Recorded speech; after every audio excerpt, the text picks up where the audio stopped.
kerja kelompok kami. Sebelum itu, perkenalkan nama saya Nadine Valerie Malik Jarama dari absen 28. Saya Sofia Nursawinsri, absen 33. Saya Maulana Mutiara Masari, absen 22. Saya Fadika Zara Irawan, absen 13.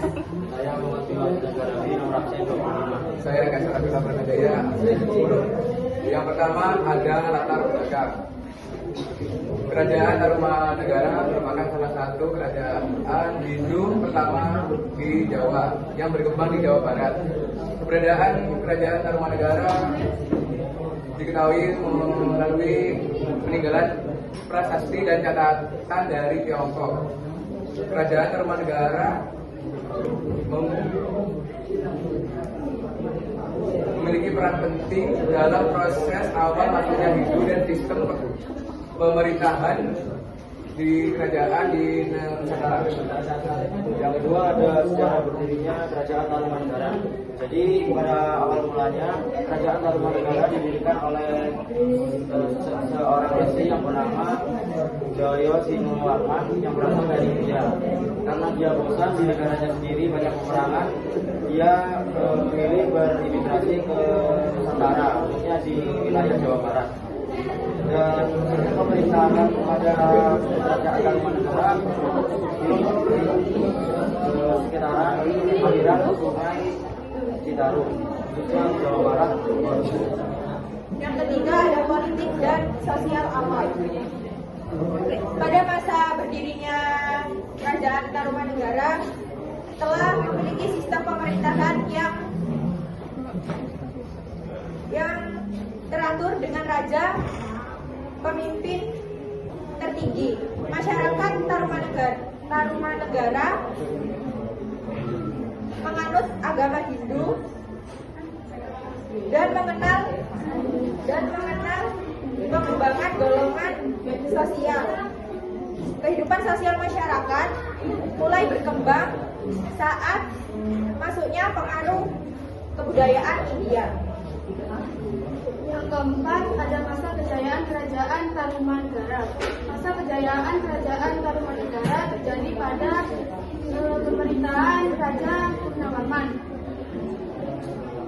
Pada masa ini wilayah kekuasaan kerajaan semakin luas dan kondisi keamanan terjaga dengan baik.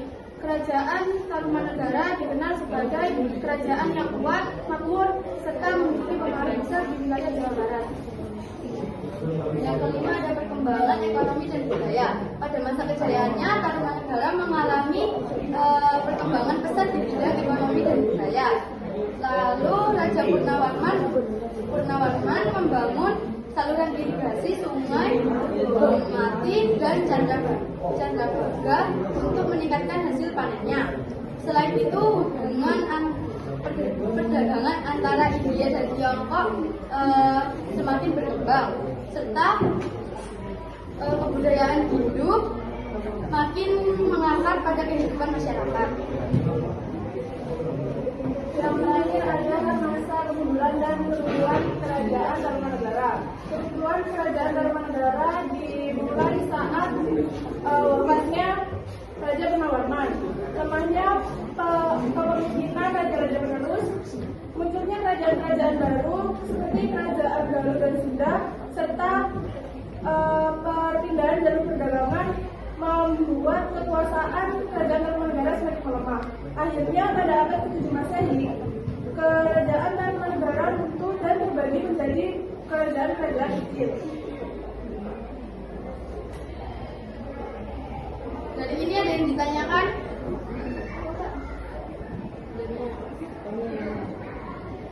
Saya Maria Kamizania, absen 23. Sebutkan nama-nama prasasti utama yang menjadi sumber sejarah Kerajaan Tarumanegara.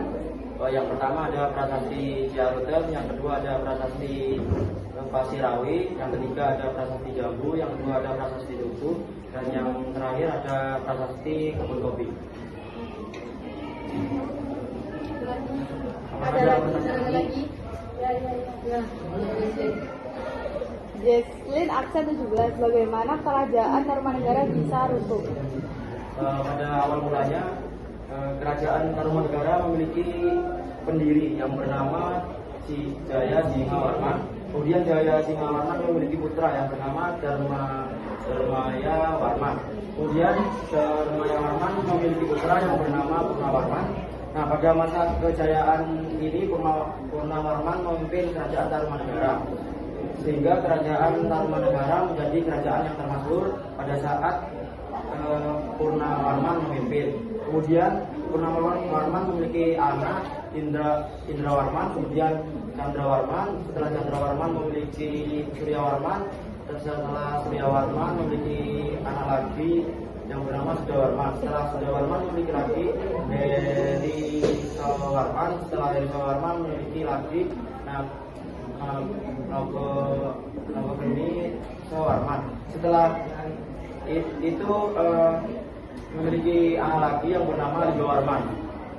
Setelah Ligawarman ini, Ligawarman tidak memiliki putra mahkota lagi, hanya memiliki dua anak perempuan yang bernama Dewi Manasih dan Dewi Konco dan Dewi Sumbo Basono.